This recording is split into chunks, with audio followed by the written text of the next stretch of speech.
Hello everyone, welcome back to my channel. তোমরা সবাই কেমন আছো? আশা করি ভালো আছো। কোরিয়ান রামেন ট্রাই করে ফেললাম, তাই ভাবলাম তোমাদের সাথে একটু শেয়ার করি। এই কোরিয়ান রামেনটা যারা ঝাল খেতে পছন্দ করে তাদের কাছেই ভালো লাগবে, কারণ এই কোরিয়ান রামেনটা প্রচুর পরিমাণ ঝাল। আর যারা ঝাল খেতে পছন্দ করে না তাদের বেশি একটা ভালো লাগবে না, তারা খেতে পারবে না। দেখো, কথা বলতে বলতে আমি নুডলসটা নুন দিয়ে সেদ্ধ করে নিয়ে এসেছি। আমি জলটা শুকিয়ে ফেলেছি, তোমরা চাইলে জলটা রাখতে পারো সাথে। এই কোরিয়ান রামেনের সাথে কিন্তু দুটো মশলা থাকে, একটা মরিচের সস আর একটা মশলা। এগুলি দিয়েই খেতে হয় এই কোরিয়ান রামেনটা। দেখো, আমি ভালোভাবে মিক্স করে নিচ্ছি।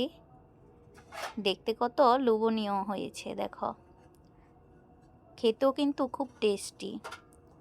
তোমরা যারা ট্রাই করেছো তারা তো বলতেই পারবে ঝালের পরিমাণটা কতটা।